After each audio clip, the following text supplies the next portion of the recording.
ಪೇಜಾವರ ಮಠದ ಶ್ರೀ ವಿಶ್ವ ಪ್ರಸನ್ನ ತೀರ್ಥ ಶ್ರೀಪಾದರಿಗೆ 60ರ ಅಭಿವಂದನೆ. ಪೇಜಾವರ ಮಠದ ಶ್ರೀ ವಿಶ್ವ ಪ್ರಸನ್ನ ತೀರ್ಥ ಶ್ರೀಪಾದರು 1964ರ ಮಾರ್ಚ್ 3ರಂದು ಮೂಲ್ಕಿ ಹಳೆಯಂಗಡಿ ಪಕ್ಷಿಕೆರೆಯ ನಿಷ್ಠಾವಂತ ವೈದಿಕ ವಿದ್ವಾಂಸ, ಆಜಾನುಬಾಹು ವ್ಯಕ್ತಿತ್ವದ ಅಂಗಡಿಮಾರು ಕೃಷ್ಣ ಭಟ್ ಮತ್ತು ಯಮುನಾ ದಂಪತಿಯ ಪುತ್ರನಾಗಿ ಜನಿಸಿದರು. ಇವರ ಪೂರ್ವಾಶ್ರಮದ ಹೆಸರು ದೇವಿದಾಸ. ಉಡುಪಿ ಸಂಸ್ಕೃತ ಕಾಲೇಜಿನಲ್ಲಿ ವೇದಾಂತ ವಿದ್ವತ್, ಪೂರ್ಣಪ್ರಜ್ಞಾ ಸಂಧ್ಯಾ ಕಾಲೇಜಿನಲ್ಲಿ ಬಿಕಾಂ ಪದವಿಯನ್ನ ಗಳಿಸಿದ ದೇವಿದಾಸ ಅವರಿಗೆ 1988ರ ಫೆಬ್ರವರಿ 21ರ ಶುಭ ಮುಹೂರ್ತದಲ್ಲಿ ಮಂಗಳೂರು ತಾಲೂಕಿನ ಪೇಜಾವರ ಮೂಲ ಮಠದಲ್ಲಿ ತಮ್ಮ ಉತ್ತರಾಧಿಕಾರಿಗಳಾಗಿ ಶ್ರೀ ವಿಶ್ವೇಶ್ವ ತೀರ್ಥ ಶ್ರೀಪಾದರು ಸನ್ಯಾಶ್ರಮ ನೀಡಿ ಅನುಗ್ರಹಿಸಿದರು. ಹಿರಿಯ ಸ್ವಾಮೀಜಿಯವರಲ್ಲಿಯೇ ಉದ್ಗ್ರಂಥಗಳನ್ನ ಅಭ್ಯಾಸ ಮಾಡಿದ್ರು. ಪೇಜಾವರ ಮಠಾಧೀಶರಾದ ಶ್ರೀ ವಿಶ್ವಪ್ರಸನ್ನ ತೀರ್ಥರನ್ನು ನಾನು ಬಾಲ್ಯದಿಂದ ಕಂಡವ. ತುಂಬ ತಾಳ್ಮೆಗೆ ಇನ್ನೊಂದು ಹೆಸರು ವಿಶ್ವಪ್ರಸನ್ನ ತೀರ್ಥರು. ಹಾಗಾಗಿ ಎಲ್ಲ ವಿದ್ಯೆಗಳನ್ನು ಅವರು ಸೂರೆಗೊಂಡಿದ್ದಾರೆ. ಯಾವುದೆಲ್ಲ ಜಿಜ್ಞಾಸಿತ ಅದನ್ನೆಲ್ಲ ಸಂಪಾದನೆ ಮಾಡಿದ್ದಾರೆ. ಸಾಮಾನ್ಯವಾಗಿ ಸ್ವಾಮಿಗಳಲ್ಲಿ 4 ವೇದಗಳು ಅಧ್ಯಯನ, ಅಧ್ಯಾಪನ ಇದು ಬಹಳ ಅಪೂರ್ವ. ನಾನು ಕಂಡ ಹಾಗೆ ಎಲ್ಲಿ ಇಲ್ಲ. 4 ವೇದಗಳನ್ನು ಅಧ್ಯಯನ ಮಾಡಿದ್ದಾರೆ. ಅಷ್ಟೇ ಅಲ್ಲ, ಅದನ್ನು ಅಧ್ಯಾಪನೆ ಮಾಡಿಸುತ್ತಲೇ ಇದ್ದಾರೆ. ಅದರ ಸರಿಯಾದಂತಹ ಜ್ಞಾನ ಇದೆ. ಇದು ಅವರ ತಾಳ್ಮೆ, ಅಧ್ಯಯನಶೀಲತೆಗೆ ಇದೊಂದು ಒಳ್ಳೆಯ ಉದಾಹರಣೆ. ಆ ತಾಳ್ಮೆಯಿಂದ ಎಲ್ಲ ವೇದಾಂತಗಳನ್ನು ಹೇಗೆ ಅಭ್ಯಾಸ ಮಾಡಿದ್ದಾರೆ, ಅದೇ ರೀತಿ ಬೇರೆ ಬೇರೆ ವೃತ್ತಿಗಳಲ್ಲಿಯೂ ಕೂಡ ತನ್ನನ್ನು ತೊಡಗಿಸಿಕೊಂಡಿದ್ದಾರೆ. ಅದಮಾರಿನಲ್ಲಿ ಅಧ್ಯಯನ ಮಾಡುವಾಗ ಅಧ್ಯಯನದ ಜೊತೆಗೆ ಯೋಗವನ್ನು ರೂಢಿಸಿಕೊಂಡವರು. ನಮಗೆಲ್ಲ ತುಂಬ ಕುತೂಹಲ ಆಗುವ ರೀತಿಯಲ್ಲಿ ಅವರ ಅಭ್ಯಾಸ ಇದೆ. ಅಲ್ಲಿ ಆ ಒಂದು ಗರ್ಭಗುಡಿಗೆ ಪ್ರದಕ್ಷಿಣೆ ಬರ್ತಾರೆ, ಎಲ್ಲರೂ ಬರ್ತಾರೆ, ಅದೇನು ಆಶ್ಚರ್ಯ ಏನೂ ಅಲ್ಲ. ಕಾಲಿನಿಂದ ಪ್ರದಕ್ಷಿಣೆ ಬರ್ತಾರೆ. ಆದರೆ 2 ಕೈಯಿಂದ ಪ್ರದಕ್ಷಿಣೆ ಬರೋದು ಬಹಳ ಅಪರೂಪ. 2 ಕೈಯಿಂದ ಅಂದರೆ ಕಾಲಿನ ಜಾಗದಲ್ಲಿ 2 ಕೈಯನ್ನು ಊರಿ ಕಾಲನ್ನು ಮೇಲಕ್ಕೆ ಎತ್ತಿ ಒಂದು ಪ್ರದಕ್ಷಿಣೆ ಬರಬೇಕು ಗರ್ಭಗುಡಿಗೆ. ಬೇರೆ ಬೇರೆ ಪ್ರದಕ್ಷಿಣೆ ನಮಸ್ಕಾರಗಳು, ಹೆಜ್ಜೆ ಪ್ರದಕ್ಷಿಣೆ, ಹೆಜ್ಜೆ ನಮಸ್ಕಾರ ಎಲ್ಲ ಇರ್ತದೆ. ಆದರೆ 2 ಕೈಯನ್ನು ಮಾತ್ರ ಆಧರಿಸಿ ಒಂದು ಇಡೀ ಪ್ರದಕ್ಷಿಣೆ ಬರುವಂತಹದ್ದು ಇದು ಚಿಕ್ಕ ವಯಸ್ಸಿನಲ್ಲೇ ಅವರು ಅಭ್ಯಾಸ ಮಾಡಿಕೊಂಡದ್ದು. ಇಂತಹ ಅಪರೂಪದ ಯೋಗಾಸನಗಳಲ್ಲಿ ಅವರು ನಿಷ್ಣಾತರು. ಇವತ್ತು 60 ವರ್ಷ ಆದರೂ ಅದು ಯಾವುದರಲ್ಲಿ ಅವರು ಹಿಂದೆ ಬೀಳಲಿಲ್ಲ ಅನ್ನೋದು ಅವರ ಅಧ್ಯಯನಶೀಲತೆಗೆ, ಕ್ರಿಯಾಶೀಲತೆಗೆ ಇದೊಂದು ಚಿಕ್ಕ ಉದಾಹರಣೆಗಳು.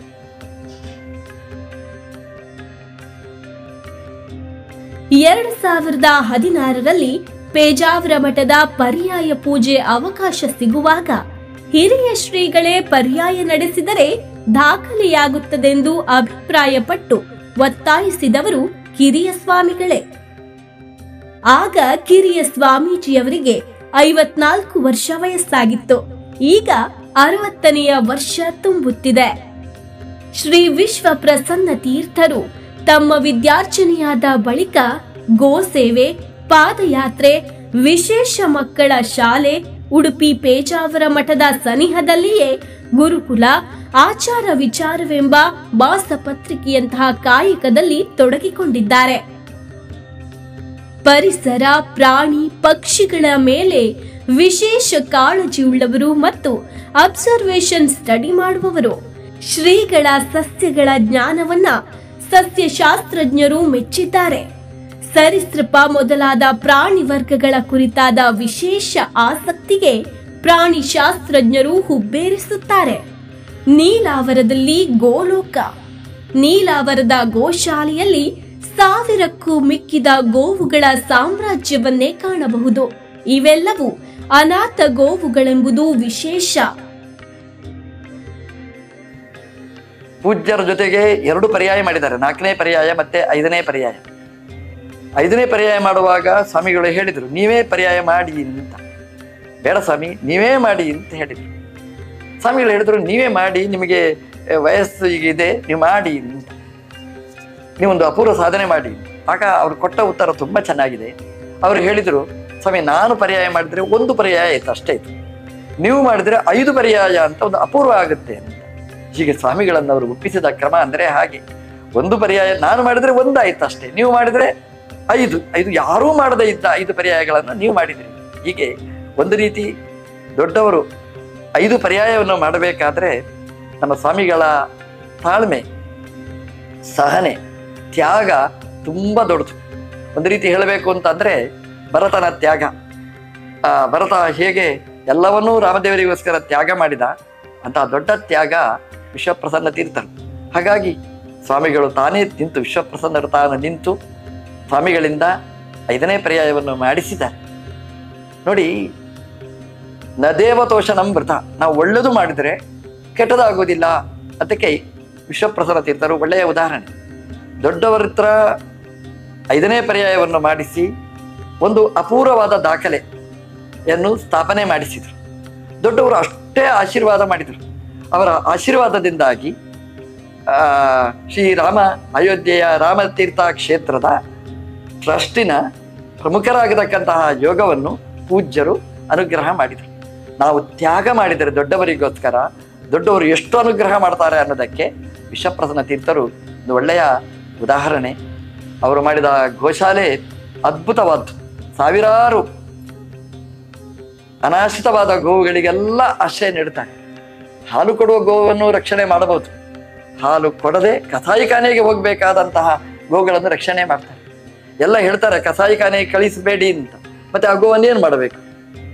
ರಕ್ಷಣೆ ಮಾಡುವವರು ಇಲ್ಲ, ಅಲ್ಪ ಹಣಕ್ಕೋಸ್ಕರ ಮಾರಾಟ ಮಾಡುವವರು ಇರ್ತಾರೆ. ಅಂತಹ ಗೋವುಗಳನ್ನೆಲ್ಲ ತಂದು ತನ್ನ ನೀಲಾವರದಲ್ಲಿ ರಕ್ಷಣೆ ಮಾಡಿದ್ದಾರೆ ಅಂತಂದ್ರೆ ದೊಡ್ಡ ತಪಸ್ಸು. ಕಿರಿಯ ಶ್ರೀಗಳು ಯೋಗಾಸನದಲ್ಲಿ ಎಷ್ಟು ಪ್ರಬುದ್ಧರೋ ಅಷ್ಟೇ ಕಾಲ್ನಡಿಗೆಯಲ್ಲಿಯೂ ಚತುರರು. ನೀರಿನಲ್ಲಿಯೂ ಅವರು ಯೋಗಾಸನ ನಡೆಸುವ ಸಾಧನೆ ಮಾಡಿದ್ದರು ಅದಕ್ಕೆಲ್ಲ ಪ್ರಚಾರವನ್ನ ಬಯಸುವವರಲ್ಲ. 1993ರಿಂದ ಶ್ರೀ ವಿಶ್ವ ಪ್ರಸನ್ನ ತೀರ್ಥ ಶ್ರೀಪಾದರು ಪ್ರತಿ ವರ್ಷ ಪಾದಯಾತ್ರೆ ನಡೆಸುತ್ತಾರೆ. 60 ವರ್ಷವಾದರೂ ಅವರ ನಡೆಯಲ್ಲಿ ತುಸು ಶೈಥಿಲ್ಯವೂ ಕಾಣಸಿಗುತ್ತಿಲ್ಲ. ಗುರುಗಳ ಅನುಗ್ರಹದಿಂದ ಹೊಸ ಹೊಣೆ. ಶ್ರೀ ವಿಶ್ವೇಶ ತೀರ್ಥ ಶ್ರೀಪಾದರು 1980ರ ದಶಕದಿಂದ ಅಯೋಧ್ಯೆ ರಾಮ ಮಂದಿರ ನಿರ್ಮಾಣದ ಕನಸು ಹೊತ್ತು ನಿರಂತರ ಪರಿಶ್ರಮ ಪಟ್ಟವರು. 1992ರ ಡಿಸೆಂಬರ್ 7ರಂದು ಬೆಳಿಗ್ಗೆ ಅಚಾನಕ್ಕಾಗಿ ಶ್ರೀರಾಮಚಂದ್ರನ ಮಂದಿರದಲ್ಲಿ ರಾಮಲಲ್ಲಾನನ್ನ ಪ್ರತಿಷ್ಠಾಪಿಸುವ ಯೋಗ ಅವರಿಗೆ ಒದಗಿ ಬಂದಿತ್ತು. ಈಗ 2024ರ ಜನವರಿಯಲ್ಲಿ ಅದೇ ಸ್ಥಳದಲ್ಲಿ ಭವ್ಯ ರಾಮ ಮಂದಿರ ನಿರ್ಮಾಣವಾಗಿ ವಿಗ್ರಹ ಪ್ರತಿಷ್ಠಾಪನೆಗೊಳ್ಳುತ್ತಿದೆ. ಇದರ ಜವಾಬ್ದಾರಿಯನ್ನು ರಾಮ ಜನ್ಮಭೂಮಿ ತೀರ್ಥಕ್ಷೇತ್ರ ಟ್ರಸ್ಟ್ನ ಟ್ರಸ್ಟಿಯಾಗಿ ಶ್ರೀ ವಿಶ್ವ ಪ್ರಸನ್ನ ತೀರ್ಥ ಶ್ರೀಪಾದರು ನಿರ್ವಹಿಸುತ್ತಿದ್ದಾರೆ. ತಮ್ಮ ಅಗಾಧ ಜ್ಞಾನ, ಸೇವಾ ಮನೋಭಾವದಿಂದ ನಮ್ಮೆಲ್ಲರನ್ನ ಮುನ್ನಡೆಸುತ್ತಿರುವ ಪೇಜಾವರ ಮಠದ ಶ್ರೀ ವಿಶ್ವ ಪ್ರಸನ್ನ ತೀರ್ಥ ಶ್ರೀಪಾದರಿಗೆ 60ರ ಅಭಿವಂದನೆ.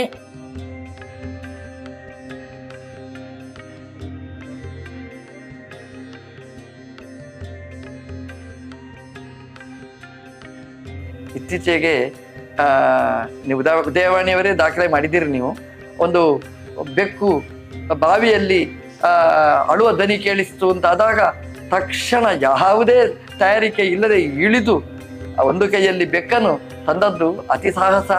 ಇಂಥದ್ದೆಲ್ಲ ನೂರಾರು ಸಾಹಸಗಳನ್ನು ನೋಡ್ತೇವೆ ನಾವು. ಅವರ ನೀಲಾವರ ಗೋಶಾಲೆಯಲ್ಲಿ ಆ ಹಾವನ್ನು ಹಿಡಿಯುವುದು, ಬೇರೆ ಬೇರೆ ಚೇಳನ್ನು ಹಿಡಿಯುವುದು, ಅದನ್ನು ಹಿಡಿಯುವ ಕ್ರಮ ಮಕ್ಕಳಿಗೆ ಕಲಿಸಿಕೊಡುವಂತಹದ್ದು. ಇಂತಹ ಪ್ರಕೃತಿ ಪರಿಸರದ ಮೇಲೆ ಇರುವ ಅವರ ತಾಳ್ಮೆಯ ಅಧ್ಯಯನ ಬಹಳ ಅಪೂರ್ವವಾದ್ದು. ಎಲ್ಲಿಯಾದ್ರೂ ಒಂದು ತೋಟಕ್ಕೆ ಹೋದರೆ ಸುಮ್ಮನೆ ಇರುವುದಿಲ್ಲ, ಖಾಲಿ ಇತ್ತು ಅಂತಂದ್ರೆ ಒಂದು ಸುತ್ತು ಬರ್ತಾರೆ. ನಾವು ಸುಮ್ಮನೆ ಮೇಲೆ ಮಾತ್ರ ನೋಡ್ತೇವೆ. ನಾವು ಅವ್ರಿಗೆ ಕೆಳಗೆ ನೋಡಿ ಒಂದೊಂದು ಗಿಡವನ್ನು ಆರಿಸಿ ಈ ಗಿಡ ಏನು ಅಂತ ಕೇಳಿ ಅದನ್ನು ತಂದು ಅದನ್ನು ನೀಲಾವರದಲ್ಲಿ ನೆಟ್ಟು ಬೆಳೆಸುವಂತಹ ಒಳ್ಳೆಯ ಪ್ರವೃತ್ತಿ ಅವರದ್ದು. ಹಾಗಾಗಿ ಒಂದು ಚಿಕ್ಕ ಸೃಷ್ಟಿಯನ್ನು ಕೂಡ ಅವರು ಮರೆತಿಲ್ಲ, ಅದನ್ನು ಬೆಳೆಸಿದ್ದಾರೆ. ಇದು ಅವರ ಪರಿಸರದ ಮೇಲಿರುವ ಅವರ ಕಾಳಜಿ, ಅವರ ತಾಳ್ಮೆ, ಅದರ ಬೆಳೆಸುವ ಒಂದು ಪ್ರವೃತ್ತಿ ಇದೆಲ್ಲ ಅಪೂರ್ವವಾದ್ದು. ಇವತ್ತು ಸ್ವಾಮಿಗಳು ಚೆನ್ನಾಗಿ ಎತ್ತರದಲ್ಲಿ ಬೆಳೆದಿದ್ದಾರೆ, ರಾಷ್ಟ್ರ ಮಟ್ಟದಲ್ಲಿ ದೊಡ್ಡ ಸಂತರಾಗಿದ್ದಾರೆ, ಎಲ್ಲರ ಪ್ರೀತಿ ವಿಶ್ವಾಸವನ್ನು ಗಳಿಸಿದ್ದಾರೆ, ಪೂಜ್ಯರ ಸ್ಥಾನವನ್ನು ಅಲಂಕರಿಸಿದ್ದಾರೆ. ನಾಡ್ದು ರಾಮದೇವರ ಪಟ್ಟಾಭಿಷೇಕ ಪುನಃ ಪ್ರತಿಷ್ಠೆಯ ಕಾರ್ಯಕ್ರಮ ಇದೆ. ಪೂಜ್ಯರು ಪ್ರತಿಷ್ಠೆ ಇಲ್ಲ ಮಾಡಿದರೆ ಇವರು ಮತ್ತೆ ಪುನಃ ಪ್ರತಿಷ್ಠೆಯನ್ನು ಮಾಡಲಿಕ್ಕಿದ್ದಾರೆ. ಇವರ ಮೂಲಕ ನಡೀತಾ ಇದೆ. ನಮಗೆಲ್ಲ ಇದೊಂದು ದೊಡ್ಡ ಸಂಭ್ರಮ. ರಾಷ್ಟ್ರ ಸಂತನಾಗಿ ಬೆಳೆಯುವ ಸ್ವಾಮಿಗಳಿಗೆ ಈ 60ರ ಈ ಅಭಿನಂದನೆಗಳು ತುಂಬ ಪ್ರಸ್ತುತವಾದ ಕೃಷ್ಣನ ನಾಡಿನಲ್ಲಿ ಮಾಡುವಂತಹದ್ದು, ಕೃಷ್ಣನಿಗೆ ಮುಖ್ಯಪ್ರಾಣ ದೇವರಿಗೆ ತುಂಬ ಇಷ್ಟ ಆಗುವಂತಹದ್ದು. ಹಾಗಾಗಿ ಎಲ್ಲ ಭಗವದ್ಭಕ್ತರು ಇದರಲ್ಲಿ ಭಾಗವಹಿಸಿ ಈ ಅಭಿನಂದನೆಯ ಕಾರ್ಯಕ್ರಮದಲ್ಲಿ ಚೆನ್ನಾಗಿ ನಡೆಯುವ ಹಾಗೆ ಮಾಡಿ ತಾವು ಆನಂದಿಸಬೇಕು ಅಂತ ಹೇಳ್ತಾ ಎಲ್ರಿಗೂ ದೇವರು ಒಳ್ಳೆಯದು ಮಾಡಿ. ಅವರ ಗುರುಗಳು ವಿಶ್ವೇಶತೀರ್ಥ ಶ್ರೀಪಾದರು ಏನು ಸಮಾಜದ ಎಲ್ಲ ವರ್ಗಗಳ ದೀನ ದಲಿತರ ಮನೆಗಳಿಗೂ ಅವರ ಕೇರಿಗಳಿಗೂ ಭೇಟಿ ಕೊಟ್ಟು ಅವರಿಗೆ ಸಾಂತ್ವನ ಸಮಾಧಾನವನ್ನು ಹೇಳಿ ಅವರಿಗೆ ರಾಮ ಮಂತ್ರ ಕೃಷ್ಣ ಮಂತ್ರದ ಉಪದೇಶವನ್ನು ಕೊಡುವ ಕೆಲಸವನ್ನು ಏನು ದಶಕಗಳ ಹಿಂದೆ ಅವರ ಗುರುಗಳು ಪ್ರಾರಂಭ ಮಾಡಿದ್ದು, ಅದನ್ನು ಇವರು ಹಾಗೆ ಮುಂದುವರೆಸಿಕೊಂಡು ಹೋಗಿ ಸಮಾಜದ ಎಲ್ಲ ವರ್ಗಗಳ ಅವರ ಮನೆಗಳಿಗೆ, ಯಾಕಂತ ಹೇಳಿದರೆ ಹಿಂದೂ ಸಮಾಜದ ಗುರುಗಳು ಅಂತ ಹೇಳಿದರೆ ಅವರು ಯಾವುದೇ ಒಂದು ಜಾತಿಗೆ ಒಂದು ವರ್ಗಕ್ಕೆ ಸೀಮಿತರಾಗಿರುವವರಲ್ಲ, ಅವರು ಇಡೀ ಹಿಂದೂ ಸಮಾಜದ ಗುರುಗಳು ಅವರು.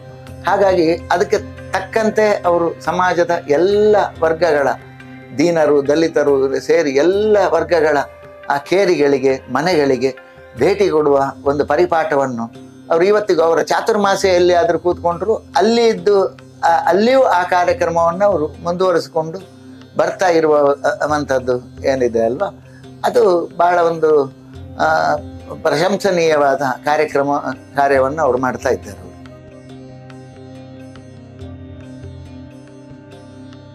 ಬಾಲ್ಯದಲ್ಲಿ ನಾನು ನಮ್ಮ ರೆಗ್ಯುಲರ್ ಶಾಲೆಗಳಿಗೆ ಹೋಗ್ಲಿಕ್ಕೆ ನಾನು ಇಷ್ಟಪಡಲಿಲ್ಲ. ನಾನು ವಿಶೇಷವಾಗಿ ವಿಶ್ವಪ್ರಸನ್ನ ತೀರ್ಥರು ನಮ್ಮ ಗುರುಗಳೇನಿದ್ದಾರೆ ಅವರ ಹತ್ರ ಲೌಕಿಕ ಹಾಗೂ ಆಧ್ಯಾತ್ಮಿಕ ಈ 2 ಶಿಕ್ಷಣಗಳನ್ನು ನನಗೆ ಒಟ್ಟಿಗೆ ನೀಡಬೇಕು ಅಂತ ಅವರ ಹತ್ರ ನಾನು ಪ್ರಾರ್ಥನೆ ಮಾಡಿ 6 ವರ್ಷದ ಹುಡುಗ ನಾನು ಅವರ ಹತ್ರ ಪ್ರಾರ್ಥನೆ ಮಾಡಿಕೊಂಡಾಗ ನಾನು ಒಬ್ಬನೇ ವಿದ್ಯಾರ್ಥಿ, ಫಸ್ಟಿಗೆ 1 ತಿಂಗಳು ನಾನು ಒಬ್ಬನೇ ವಿದ್ಯಾರ್ಥಿ ಆಗಿದ್ರು ಆ ಒಬ್ಬ ವಿದ್ಯಾರ್ಥಿಗೆ ಕೊಡಬೇಕಾದ ಜ್ಞಾನಕ್ಕೆ ಅವರು ಎಷ್ಟು ಮಹತ್ವ ಕೊಡ್ತಿದ್ದಾರೆ ಅಂತ ಹೇಳಿದ್ರೆ, ಒಬ್ಬ ವಿದ್ಯಾರ್ಥಿ ಇದ್ರು ಒಂದು ಶಾಲೆಯನ್ನೇ ಪ್ರಾರಂಭಿಸಿ ಅವರು ನಮಗೆ ಪ್ರಹ್ಲಾದ ಗುರುಕುಲ ಅಂತ ಹೇಳುವ ಒಂದು ಶಾಲೆಯನ್ನ ಪ್ರಾರಂಭಿಸಿದ್ರು. ಮತ್ತೆ ನಿಧಾನಕ್ಕೆ 2ನೇ ತಿಂಗಳಿಂದ ಶಾಲೆಗೆ ಬೇರೆ ವಿದ್ಯಾರ್ಥಿಗಳು ಬರ್ಲಿಕ್ಕೆ ಪ್ರಾರಂಭ ಆದ್ರು. ಅಂದ್ರೆ ಜ್ಞಾನಕ್ಕೆ ಈ ಲೌಕಿಕ ಮತ್ತು ಆಧ್ಯಾತ್ಮಿಕ 2 ಜ್ಞಾನವನ್ನು ಒಟ್ಟಿಗೆ ನೀಡಲಿಕ್ಕೆ ಎಷ್ಟು ಅವರು ಪ್ರಾಶಸ್ತ್ಯ ಕೊಡ್ತಿದ್ರು ಅಂತ ಹೇಳಿ ನಮ್ಗೆ ಅಲ್ಲಿ ಗೊತ್ತಾಗ್ತದೆ.